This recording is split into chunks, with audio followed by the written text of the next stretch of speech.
जनपद संभल के शहर चंदौसी स्थित साहू झुन्नीलाल की धर्मशाला में स्थानीय निकाय सफाई कर्मचारी संघ के तत्वाधान में वाल्मीकि समाज के सफाई कर्मचारियों का एकता महासम्मेलन आयोजित किया गया, जिसकी अध्यक्षता संघ राष्ट्रीय अध्यक्ष ने की। आपको बता दें, कार्यक्रम का शुभारंभ महर्षि वाल्मीकि जी व बाबा भीमराव अंबेडकर जी की प्रतिमा पर दीप प्रज्वलित व पुष्प अर्पित कर किया गया। जिलाधिकारी डॉक्टर राजेंद्र बैसिया ने एकता महासम्मेलन को संबोधित करते हुए कहा कि महर्षि वाल्मीकि जी ने ही हम सभी को भगवान श्री राम जी के आदर्शों से अवगत कराया है, क्योंकि महर्षि वाल्मीकि जी की ही कुटिया में माता सीता के दोनों पुत्र लवकुश का लालन पोषण यहीं पर हुआ था। वहीं मंडल आयुक्त अंजनी सिंह ने कहा कि वाल्मीकि समाज हमारा अभिन्न अंग ही नहीं बल्कि हमारे लिए जरूरी भी है। वाल्मीकि समाज एकजुट होकर उन्नति के मार्ग पर चले और समाज युवा पीढ़ी को अच्छे संस्कार भी दे।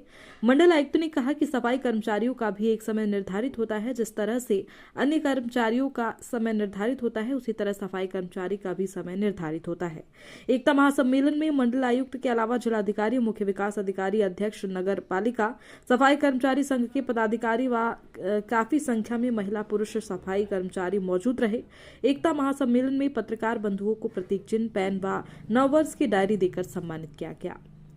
सामने की सफाई हम स्वयं करें ताकि हमारी जो बुआ हैं, हमारी दीदी हैं जो सफाई कर रही हैं, उसका कार्य थोड़ा कम हो जाए और स्वच्छता भी बनी रहे। इसीलिए एक बहुत सुंदर नारा दिया था जब माननीय प्रधानमंत्री महोदय ने 2014 में देश में स्वच्छता अभियान शुरू किया था, उस समय कि घर और घर से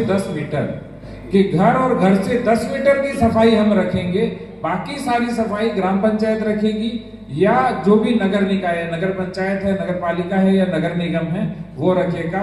तो इस तरह से हम हमारे सफाई कर्मी यहाँ पर बता है क्या मनसा है। देखिए, सफाई वाल्मीकि समाज की जो सफाई कर्मी संघ है, उस संघ के आमंत्रण पे आया था, खासतौर से उनकी समस्याओं को के बारे में सुनने के लिए। पहले भी मैं जाता रहा हूँ, रामपुर में, मुरादाबाद में भी सुनी है इनकी समस्याएं, और यहाँ पर भी इसी बारे में एक सम्मेलन हुआ।